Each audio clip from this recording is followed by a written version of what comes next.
record this.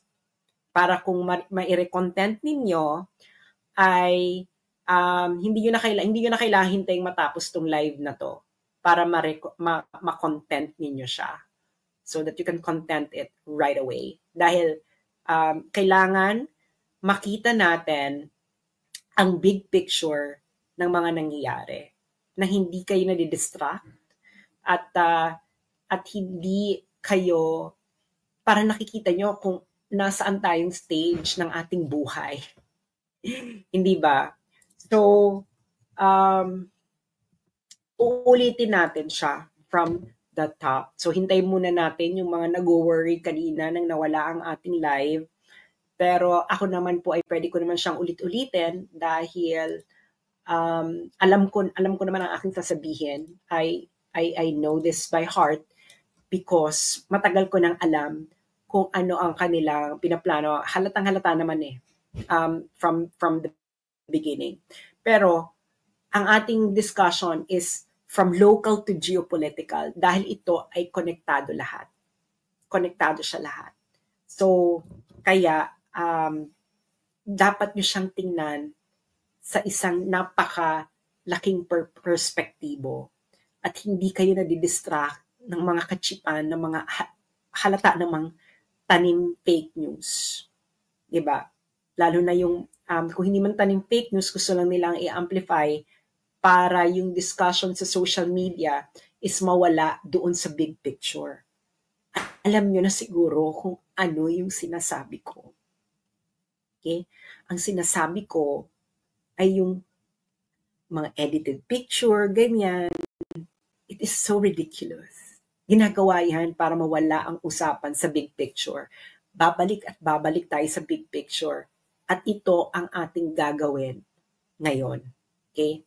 So, paki-share na po ito ngayon. Click share. Ayan. Ang gusto kong sabihin is, planado to lahat. They really want to bring down Duterte-aligned bloggers. Why? Yan ang katanungan, di ba? Isang malaking katanungan. Why? Meron po itong connection sa impeachment ni Sara at isang larger discussion, larger issue of geopolitics. Okay? Kaya dapat himayin nyo ito, pag-usapan ninyo ito na magkakaibigan, magkakapamilya, magkainuman, lahat dahil hindi biro ang nangyayari sa Pilipinas. Okay? Kaya nga ang title ko nito is Learn from Ukraine. Learn from Ukraine. Hindi ito nadadaan sa dasal. Okay? Hindi ito nadadaan sa dasal. Maraming Ukrainians ang nagdasal. Kung feeling nyo kayo ang pinagpala ng Diyos. Again, learn from Ukraine. Okay. Now, ano ba itong sinasabi ko? Mag-uumpisa tayo from the top. Okay. Alam niyo naman yung nangyari sa SMNI. Una nilang tinarget na pabagsakin ay SMNI.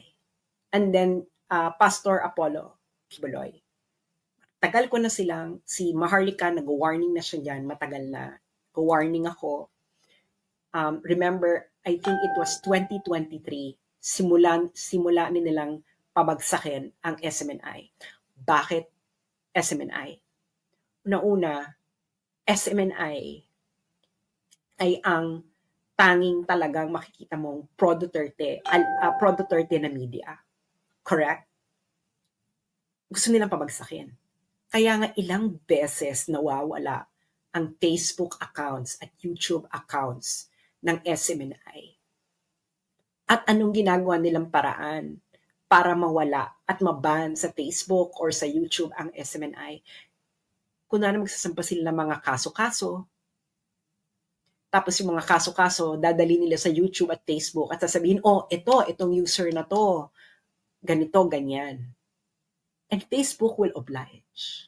Lalo na kung merong investigation, meron ng ganito. Ganyan ang kanilang taktika. Ginawa na nila to before. And remember, ang gusto nilang gawin ngayon, lalo na sa akin, and I will explain to you why. Okay? Ako mismo ang target nila. Remember yung ginawa nila kay Donald Trump? Tinanggal nila Donald Trump sa Facebook and Donald Trump sa Facebook. Kahit sa Twitter. Do you remember? Do you remember? It is the same thing that they want to do. Nagawa nga nila kay Donald Trump yan. Noong 2020, kailan man naban si Donald Trump? I think so 2021. Paano pa tayong simpleng Pilipino lang at mamamayan? Hindi ba? May himay-himay nyo itong lahat. Okay? I-discuss ko ito ng paunti-unti. Uumpisahan na ngayon natin sa sinulat. May battle plan talaga sila because katulad na rin ng nireport ng Rappler. Okay? This is a report by Rappler. January 16, 2025. Okay, January 16, 2025.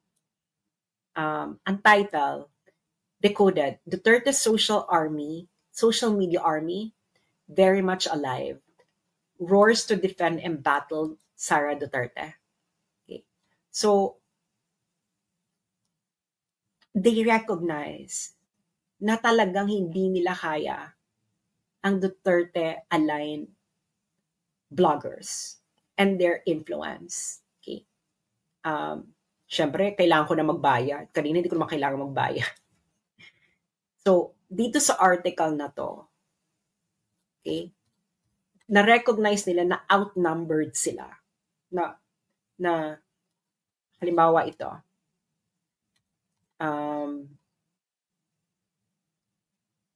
at this point though, the Duterte network seems to have the upper hand in dominating the discussion on Facebook. Okay. Ayan ang kanilang recognition na nagdo-dominate ang mga Duterte supporters, Duterte bloggers, tayo ang nagdo-dominate sa Facebook. Okay? And then, syempre, sino ang special mention nila dito na blogger? Ako. Okay? Ako yung kanilang special mention. So, you know that there is a target behind my back. At Rappler yung naglalagay na ako talaga yung pinangalanan nila yon. That's not a coincidence, no? That's not a coincidence. Bakit? Ang Rappler po ay isa po ito sa mga recipient ng National Endowment for Democracy grant or NED. NED. Grant recipient sila niyan. Si Maria Ressa ay official ng NED. Okay, papakita ko sa inyo. Para with tama? NED. Nobel Peace Prize winner Maria Ressa joins World Movement for Democracy at NED as chairperson. So na-appoint siyang chairperson sa National Endowment for Democracy. October 3, 2022. Okay. Alam niyo na. Alam niyo na. Okay. Now, ano ba yung NED? Okay. Siyempre, ang uunahin na muna natin is isang discussion of NED or National Endowment for Democracy ng isang galing mismo sa United States. Okay? Siyempre, doon muna tayo mag-uumpisa kung ano tong NED.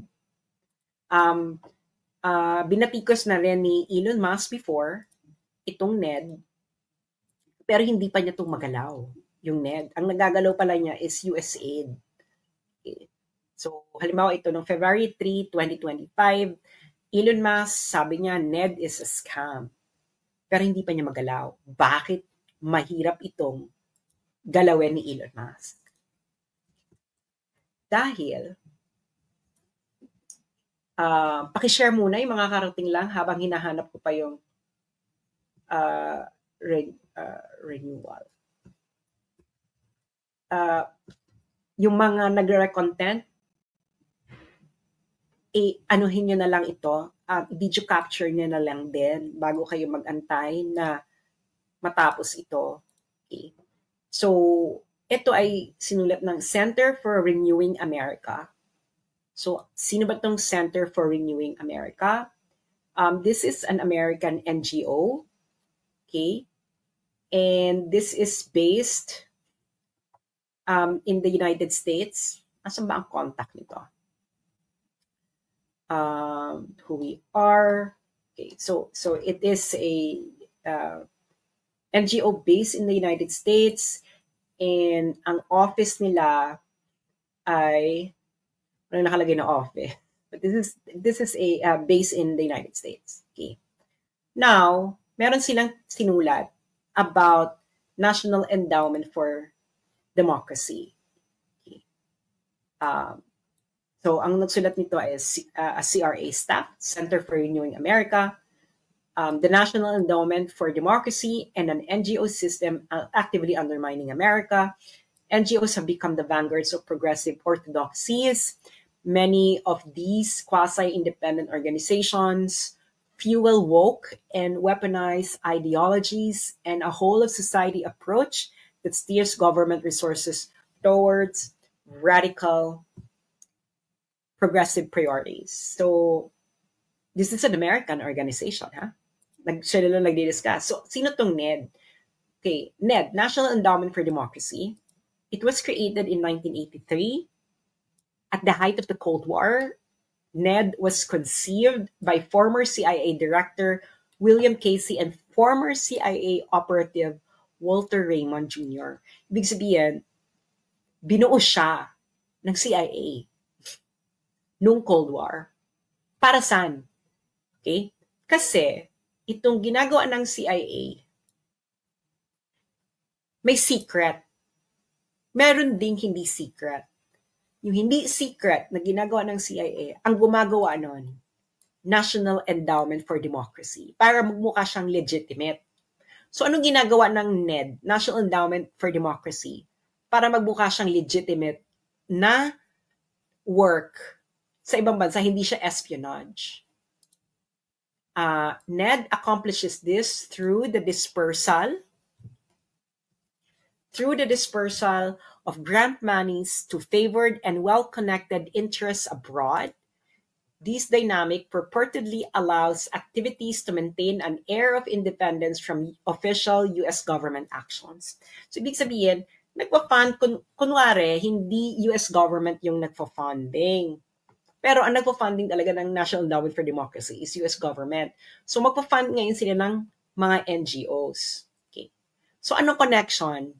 Meron ditong discussion, yung Center for Renewing America, nang ginawa ng NED.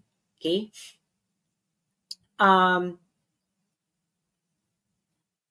Training and financing key political movements in Egypt, Yemen, Libya, and other nations that sparked the so-called Arab Spring. In 2011, directly contributing to the geopolitical turmoil that has engulfed the Middle East over the 13 years. This is a discussion of Center for Renewing America. This is a think tank, a conservative think tank based in the United States. Anong di-discuss nito? Among the groups unintentionally empowered by NED's pro-democracies meddling in the Middle East are radical jihadists like the Houthis in Yemen, the Al-Nusra Front in Syria, and the Islamic State, otherwise known as ISIS in Syria and Iraq. Eto na, pupunta na tayo sa Ukraine. NED served as the tip of the proverbial spear for heightened CIA and State Department efforts to foster political revolution in Ukraine. So yung steady stream of NED grants to Ukrainian political entities and movements advanced both the Orange Revolution and Maidan Revolution that paved the way for the current Ukraine-Russia war. So, sinong pinandingan ng CIA, founded NED sa Ukraine. Ito sabi ng Center for Renewing America, na isang think tank, conservative think tank sa United States. Among the hundreds of grants to Ukrainian political entities going back to 2014 are payments to judicial organizations and judges, grants to NATO-adjacent political entities like European Institute for Democracy, and funding for the Media Development Foundation to train Ukrainians to develop effective anti-Russian propaganda. Nagigets yun na. Ang nagsulat nito ay isang conservative think tank sa United States, ang Center for Renewing America. So yun ang kanilang pinandingan. Okay. So, ito pa. Bago daw kinlose ng NED ang kanilang mga grants, searchy, kasi dati pwede mong i-search kung sinong pinafundingan nila. Ang data daw nila, ang nakalagay is tens of millions in US dollars to Ukrainian entities and anti-Russian interests in Ukraine with more than 330 unique grants. During the height of the Orange Revolution sa Ukraine, yung NED daw infused, ibig sabihin nagbigay ng more than 2.3 million US dollars directly into anti-Russian institutions and activists, including the activist arms of Ukrainian political parties and George Soros Open Society Foundations, in support of preferred candidate Viktor Yushchenko. NED's funding streams, ibig sabihin yung mga funding daw ng national democracy para sa mga anti-Russian activists and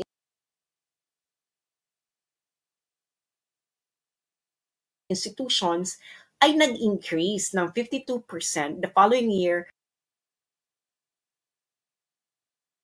to more than 3.5 million US dollars hanggang matapos na yung Orange Revolution. And we all know what happened to Ukraine. Okay? We all know what happened to Ukraine. Now, I'm going to National Endowment for Democracy. Okay. Lahat ito ay magkaka-connect later para nasusundan nyo. So, may pop quiz po tayo mamaya. Sana maghanda po kayo ng 1/4 sheet of paper. 1/4 sheet of paper para kayo ay handa later sa ating pop quiz. Okay. So, ang next natin na NGO ay ang Swiss Policy Research. Okay? So, ang Swiss Policy Research ay isa itong independent, non-partisan, and non-profit research group investigating geopolitical propaganda. Okay. Now, I believe, so, ano sila? They are investigating different propaganda. And one of them is the US National Endowment for Democracy, and which is a CIA, tinatag yan ng CIA. Okay. Now, makikita nyo, inulit-uli nila, the National Endowment for Democracy, or NED, was founded in 1983 by US Congress as a private non-profit foundation dedicated to the growth and strengthening of democratic institutions around the world. CHAR. Okay? Sabi nga nila, as NED co-founder Alan Weinstein famously explained in 1991, a lot of what we do today was done covertly, ibig sabihin secretly, 25 years ago ng CIA. At ang mga activities nila ay information operations, subversion, and regime change campaigns. Kaya di ba nung panahon ni Duterte, grabe yung panawagan ng regime change, tatanggalin si Duterte sa pwesto. May funding kasi.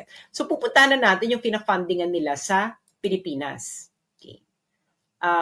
Ito, halimbawa yung sa Hong Kong protest, a lot of the organization na involved dyan na nag-organize ay funded yan ng National Endowment for Democracy.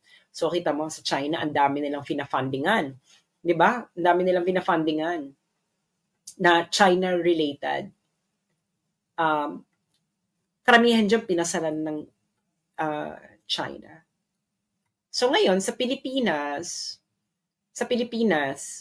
ito ang kanilang pinafundingan. Kaso ang data lang nila nito hanggang to 2019 lang. Pero at least makikita nyo na yung kung sino-sinong pinafundingan nila.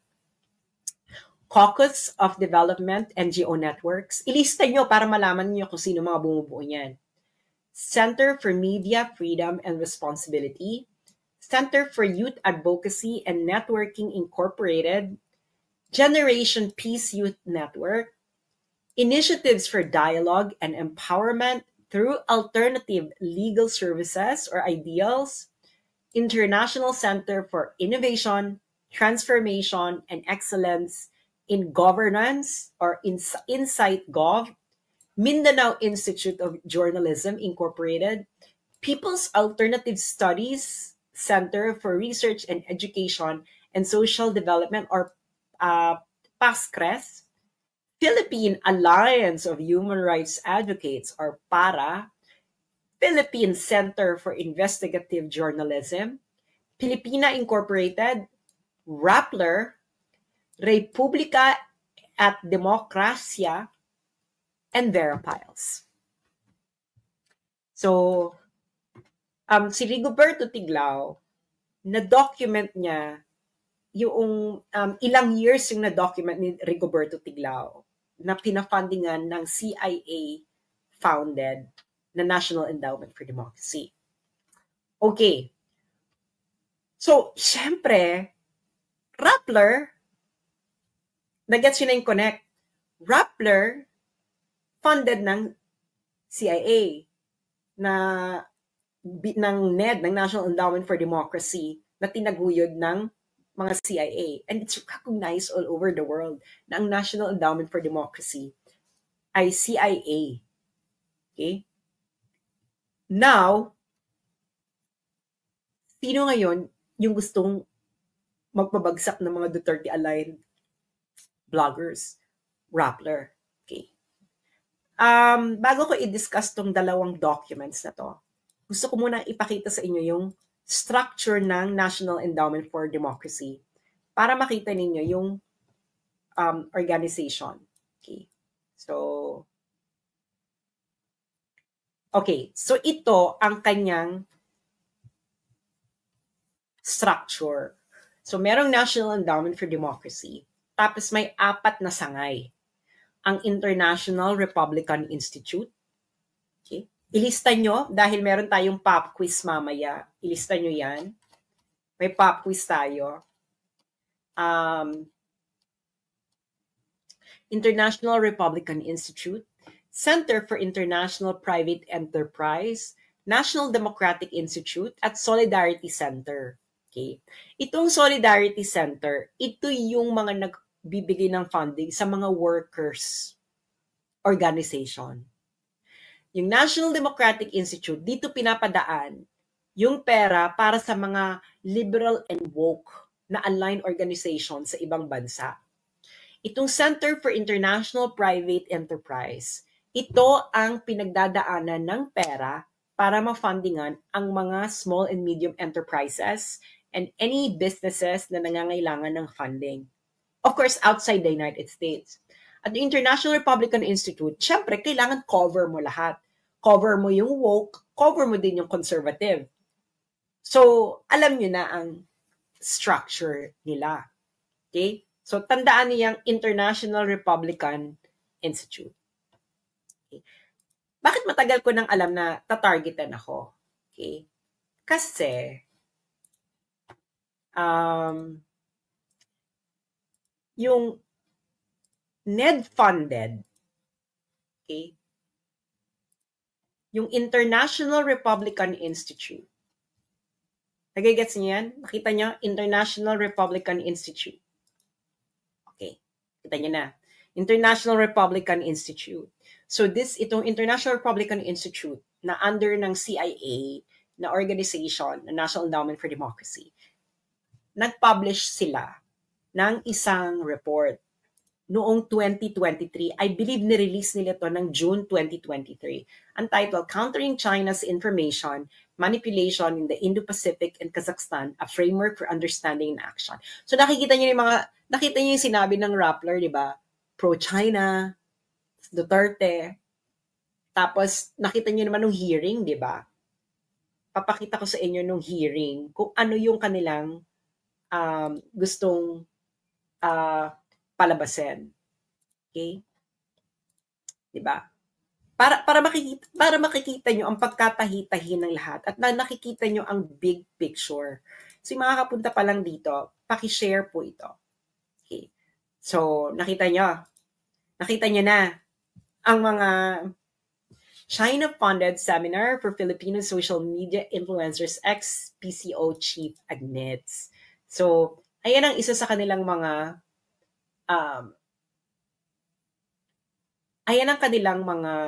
eksena sa buhay, hindi ba? So, nakita nyo yung pagkatahi-tahi ng lahat. At alam nyo na rin kung bakit nagtatag sila ng pro-China, etc. Because may pera. Okay. Now, pupunta ngayon tayo dun sa report ng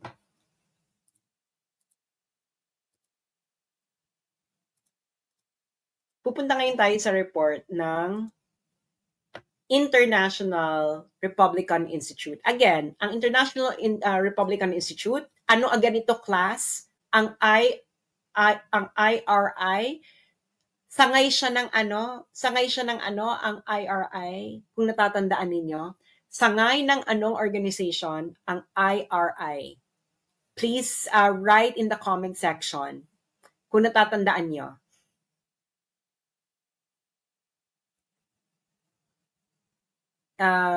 NED, exactly.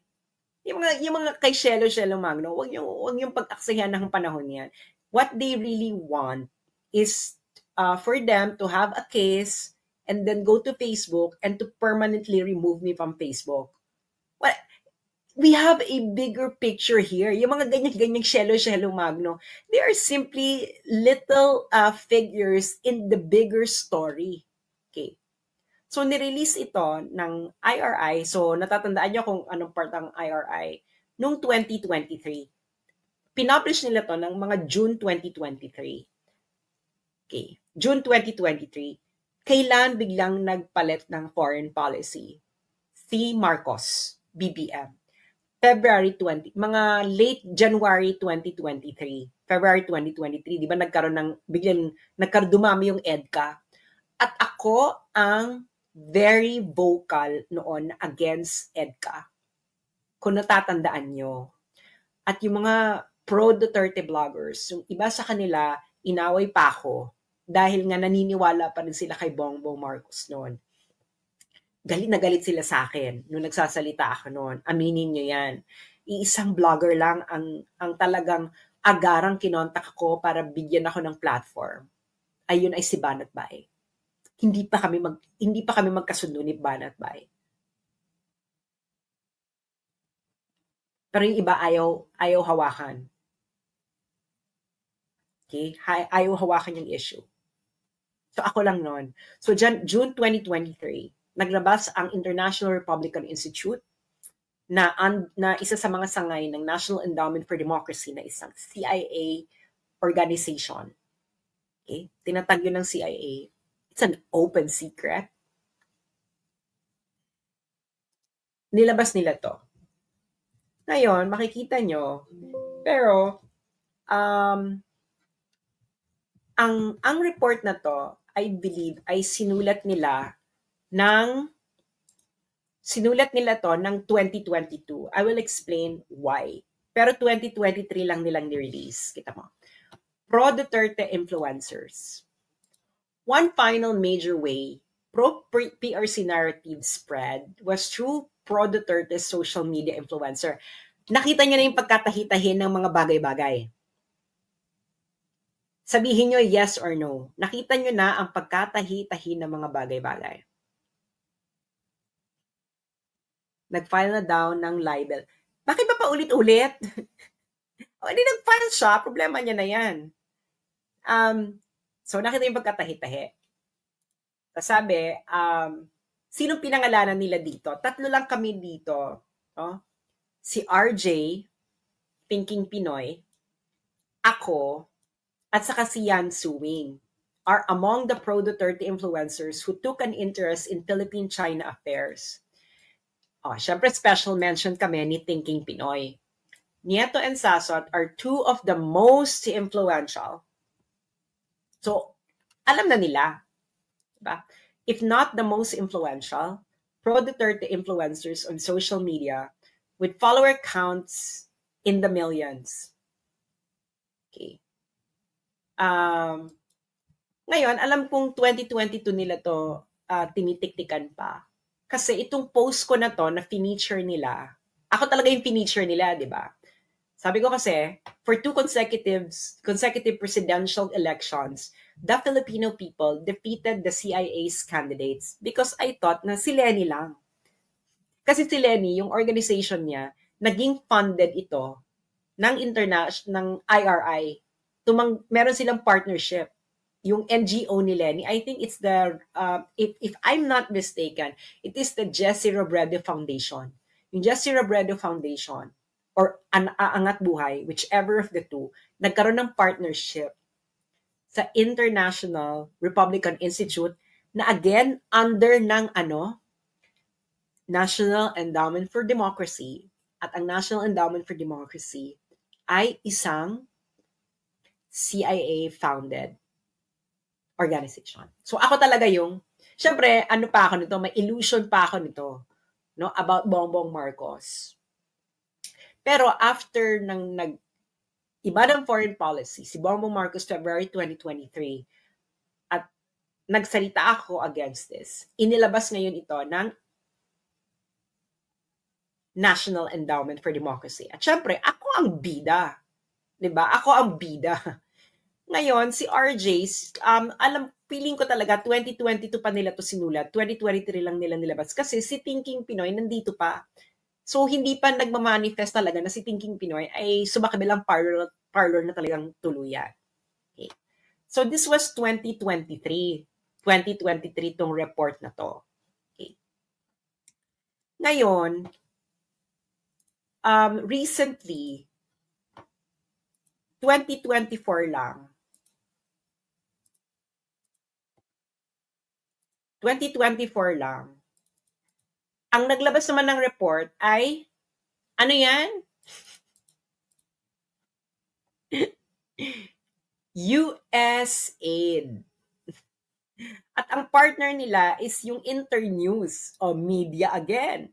Itong Internews, kung makikita nyo, may parating pina-flash na quote card ang News 5, yung Mogato.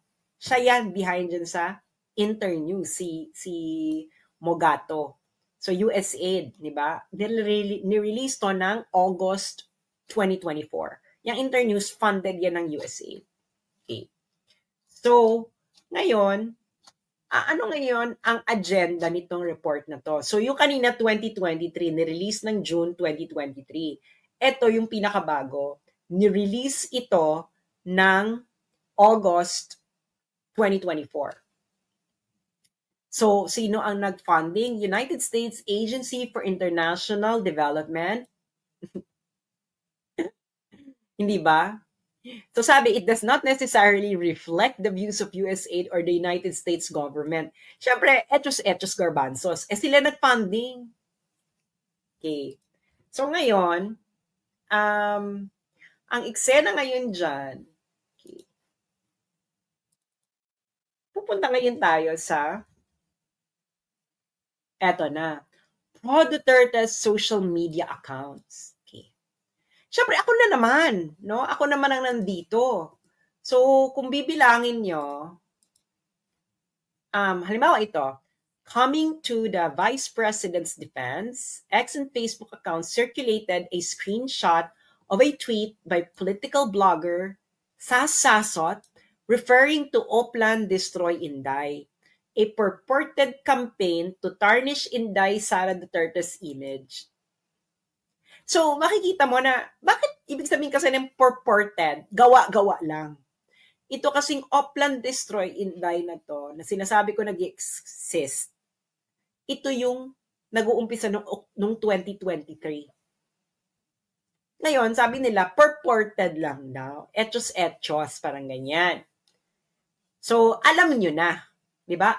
At ang report na ito ay pinondohan ng what? USAID. Okay. So, ilan beses nila ako ditong pinangalanan? Ako yung pinakamarami nilang pinangalanan dito. So, 1, 2, 'di ba? 2, 3, 4, 5, and 6. So 1, 2, 3, 4, 5, 6. 6. So talagang bonggang-bongga, super bongga. So, ako talaga yung, ayan na naman, pro-China, etc. At sinong funded nito? USAID. Alam naman natin ang iringan ng US ngayon at ng China. Okay. USAID. So ngayon, naiintindihan nyo na ngayon, I hope naman, natahi-tahi nyo na kung anong nangyayari. 'Di ba? Now, bakit ako ang target? Bakit ako ang target nilang pabagsakin? Sinasabi ko na sa inyo, mag-subscribe na kayo sa Substack ko because it will just be a matter of months before nila ma-convince ang Facebook to permanently delete me from Facebook and ban me. Nagawa na nila yan before sa ibang personalities. Nasabi ko na sa inyo. Kaya ngayon pa lang, okay, kasi gusto nilang i-dominate ang narrative pagdating ng impeachment ni Sara. Okay? Kasi ang battleground ng public opinion ay Facebook. Okay? Facebook. At sinabi ng Rappler, Duterte supporters at bloggers ang nagdo-dominate. Okay? So, patalastas lang, ito, i-download nyo na tong Substack. Itong makikita nyo, yan ang Substack. Sulat nyo na. I-download nyo na yan. App yan sa Google App or Apple App. Okay? Substack. Sulat nyo na yan. Palalakihin ko para makita nyo. Oh, Substack. Yan ang pangalan niya. And then, pag nandiyan na kayo, hanapin nyo ako. Diba? Hanapin nyo ako. At ang aking pangalan sa Substack, ang aking account sa Substack ay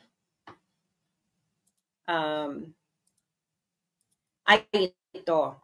Okay. This one. So, isulat yun na kung sino para hindi na pa ulit-ulit. Ilang beses na rin ako nagpo-post sa Facebook. So, yan, Asian Scholar. At Asian Scholar.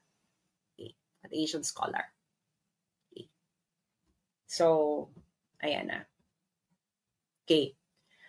Ngayon, they would like to dominate both foreign policy and, of course, local politics. That's the entire game. Okay? Bakit ako yung talagang gusto nilang pabagsakin ng bonggang-bongga? I'm gonna show you. Okay?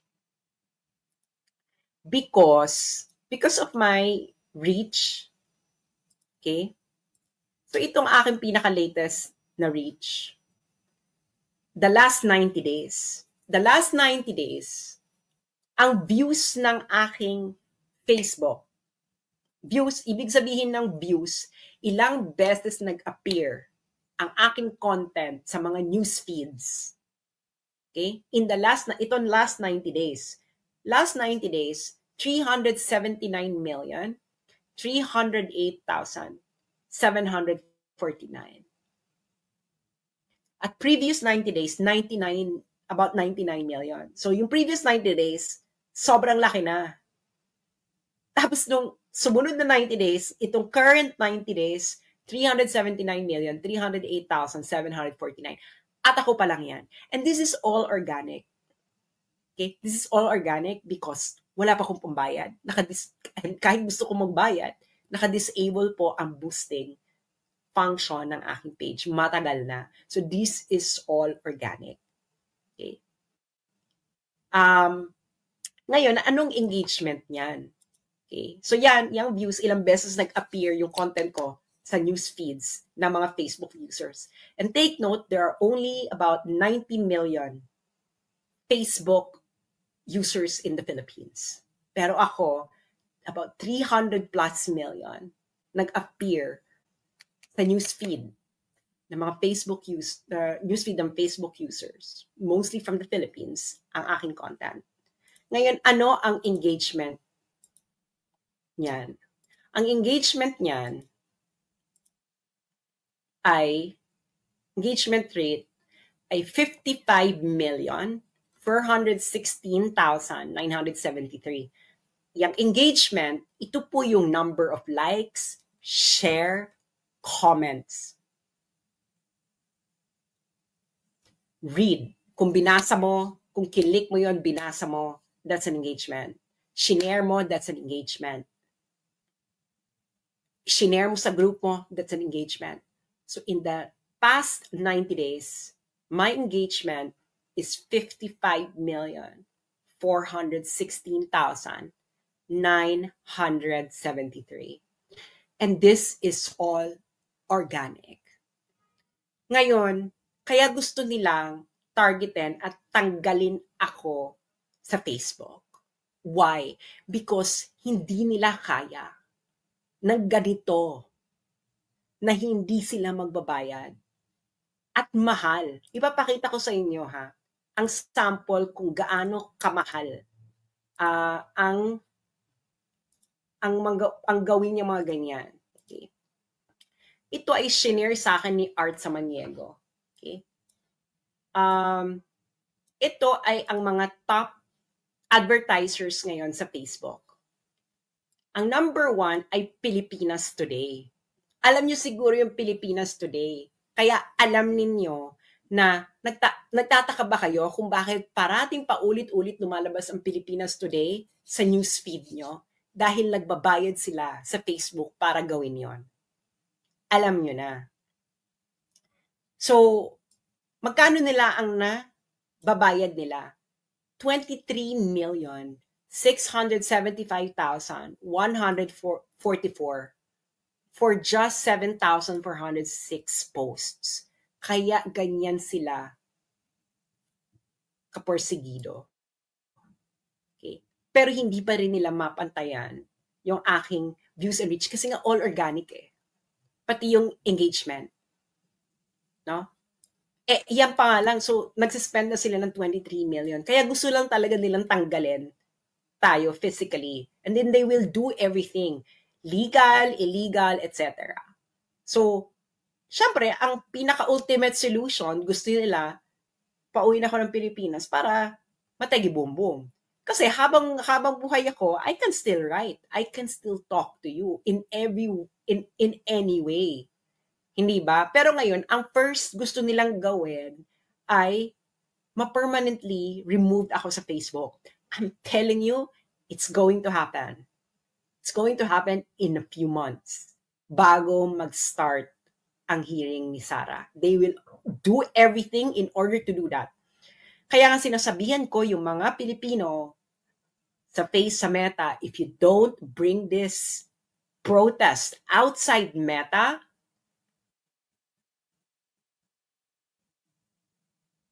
they will dominate Facebook during the impeachment trial of Sara Duterte. So bahala kayo. I'm already telling you.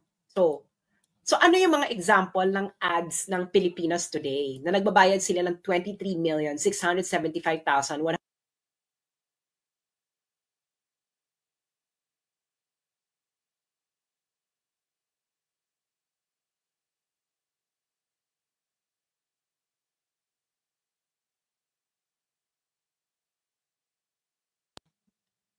Ano ba yan? Nawala na naman ako. Okay. So, ano yung mga example ng mga ads ng Pilipinas Today na nagbabayad sila? Okay. Ito ang mga example ng kanilang mga ads. Okay. Ang nagpadala sa akin ito si Art Samaniego. Okay. So, nakikita niyo na. Okay. Kailan lang to? March 6, 2025. Nakita niyo yung impression? Ang liit na impression, di ba? 150,000, 175,000 lang. So, nagbayad na sila. Ito yung isang halimbawa ng ad nila. Anti-Sara. Okay? Ito, campaign for Senator Tolentino, March 5, and another anti-Sara. Okay. So yan ay may funding. Kaya lumalabas yan sa mga newsfeed nyo, yung kanila, kasi binabayaran nila. Kaya hindi nila ako kaya, kasi akin, all organic. Okay. So nakita nyo na, so local and foreign policy, nahihirapan sila. Okay? Kaya kung ano na lang ina-accuse nila sa akin, ganyan, kaso dito, kaso ganyan, etc. Okay? And of course, they would like to permanently remove me from Facebook. Kaya nagkakaso-kaso silang ganyan. Para may maipakita sila sa Facebook na, oh, itong taong to, ganito, ganyan, ganyan. And in the United States, remember, they did that to Donald Trump. That's why Donald Trump was removed from Facebook. He was banned, even sa Twitter. Remember? They will do the same. Okay? They will do the same. Now, ano ngayon yung paano na tayo? Palaki na tayo ng palaki, di ba? So, meron kang local, meron ding geopolitical. Okay. So, nakikita niyo yung mga accusations nila, di ba? Yung sinabi, yung ito, yung mga pro-China, ganyan, etc. So, I'm gonna show you what happened sa Ukraine about 1 year before nagkaroon ng gera. Nireport to ng Al Jazeera noong February 5, 2021.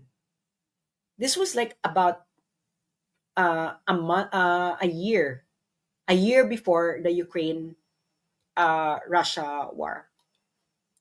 So ngayon, anong ginawa ni Zelensky?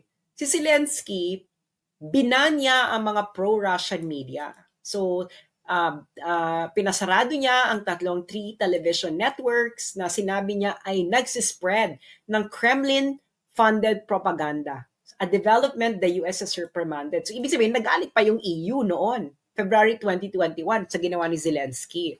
Siyempre, afterwards, hindi na nagalit ang EU. Pero una, nagalit sila. Char. So, ngayon, palitan nyo lang. 'Di ba? Palitan nyo lang yung Kremlin ng Kremlin is the capital of Russia, capital ng Russia. Kremlin is the seat of power of Russia. So palitan mo lang yung Kremlin ng what? CPC. Russia, palitan mo lang ng China. Same banana. Hindi ba? So nakita niyo na yung ginawa nila sa SMNI. So SMNI yung una nilang pinasarado. Ngayon, ang tina-target naman nila, di ba, hahanap sila, ito ang mga pro-China bloggers. Papasara din nila yan. Daan na sila patungo. Which Zelensky actually did. Pero ang target niya, pro-Russia. Okay. So ngayon, nangyayari na rin sa atin. Kaya ang sinasabi, tagal ko na ang sinasabi na we're going to be the next Ukraine. Kung hindi kayo magising. Kung hindi kayo magising, sinasabi sa inyo, hindi ito biro, hindi ito nadadaan sa dasal.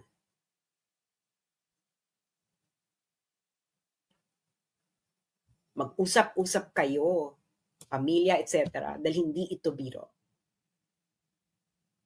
Okay. So, ngayon, bakit sinasabi nila hindi naman pro-war si Donald Trump. Yeah, as a person, hindi siya pro-war. Pero sa United States, hindi lang po presidente ang gumagawa ng desisyon.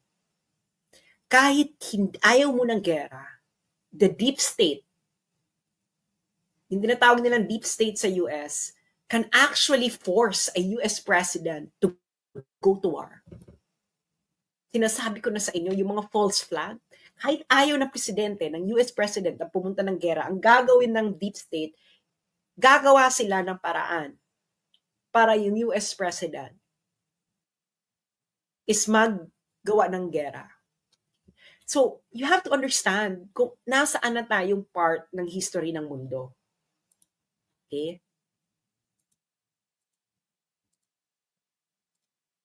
I don't know if you remember this tweet ni President Donald Trump. Sabi niya, nung December 1, 2024, the idea that the BRICS countries are trying to move away from the dollar while we stand by and watch is over. We require a commitment from these countries that they will neither create a new BRICS currency nor back any other currency to replace the mighty US dollar, or they will face 100% tariffs and should expect to say goodbye to selling into the wonderful US economy. They can go find another sucker. There is no chance that the BRICS will replace the US dollar in international trade, and any country that tries should wave goodbye to America. So ano na-notice nyo dito sa tweet na to ni President Trump noong December 2024?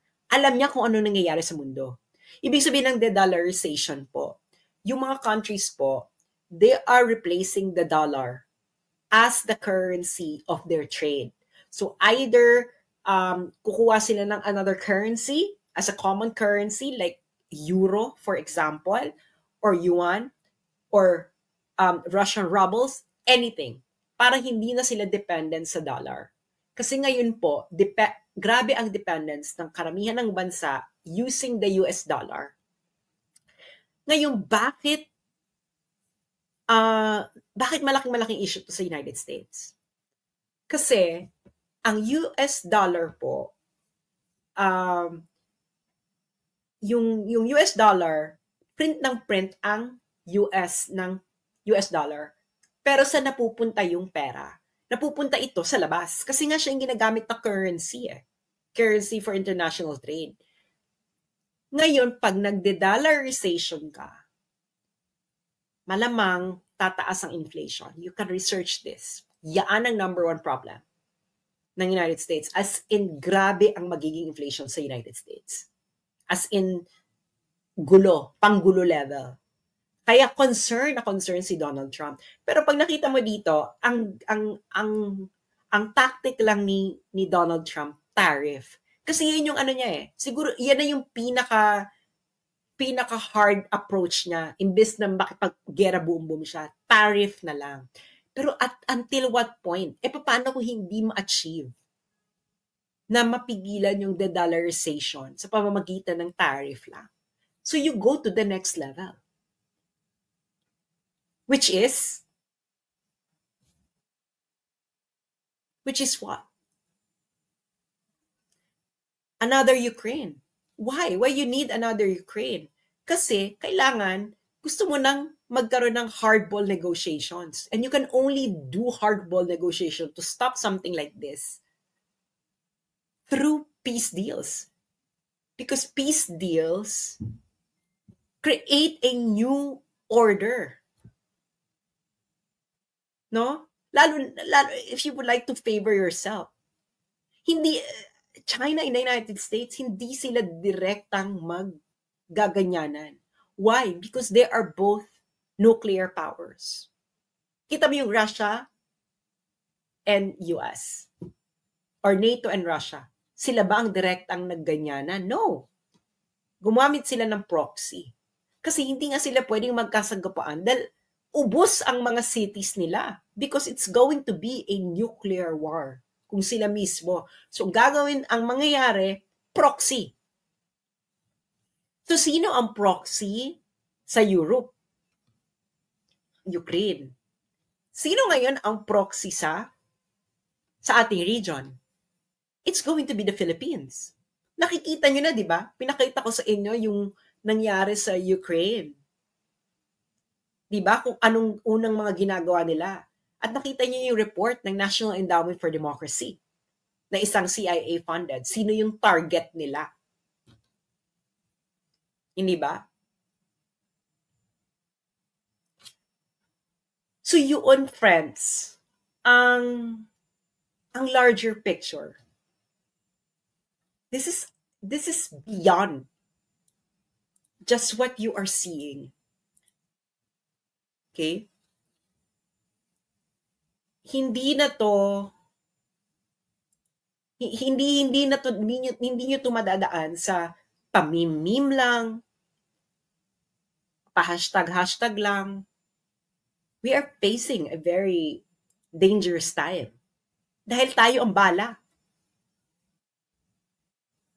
Ngayon, sino yung mga gusto nilang tanggalin? Si Sara. Yung mga katulad kong vloggers. Lalo na ako kasi nga yung reach ko. Sino ngayon magdo-dominate sa Facebook? Boses nila. Magdo-dominate sa Facebook yung boses nila. At dahil nagdo-dominate yung kagustuhan nila, then it's very easy for them to sell the notion to the Filipino people that, hey, you need to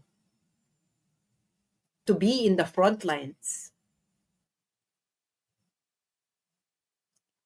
And yung mga nagsasabi si Donald Trump, 4 years lang pong presidente si Donald Trump. After Donald Trump, it's going to be a new president. It might not happen in his term. It might happen kung yung deep state sa US magkaroon na ng bagong favorite, or they can force Donald Trump to actually push the Philippines into a proxy site. Dahil nga, we are now moving to a different world order. Sinabi ko na yan ang tanong ko noon, di ba? Kay Bongbong sa Deep Probe. And and now I know what he might want to do. So, ang masasabi ko lang sa inyo, well, I will not shut up. No? Kaya pumunta kayo sa Substack. They might remove me from Facebook, etc. But I will not participate in their drama. I will just keep on writing. And I hope na i-share nyo rin. Pag-usapan ninyo mga magkakaibigan. I-share sa mga kaibigan nyo. I-share nyo sa Facebook ninyo. Go to Substack. Okay? Go there. Okay? Para doon nyo, sinasabi nyo, mag-open ko ulit ng Facebook. No, they will just keep on removing it. Kaya doon tayo sa Substack. Because diretso sa email ninyo or sa app ninyo, they wouldn't even know, then you can forward it to your friends via email. Pag-usapan ninyo. Okay? That is where I'm going to keep voicing out what needs to be voiced out. So hanggang nasa Facebook pa ako, doon muna ako. Pero we have to prepare. We have to prepare for the eventuality. Dahil malapit na ang impeachment ni Inday Sara. And then they would like to remove Duterte voices on Facebook because they would like to dominate Facebook. So again, go to Substack.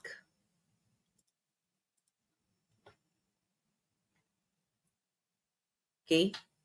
Ito ang aking username. Screenshot nyo na kung kaya ninyo. Substack.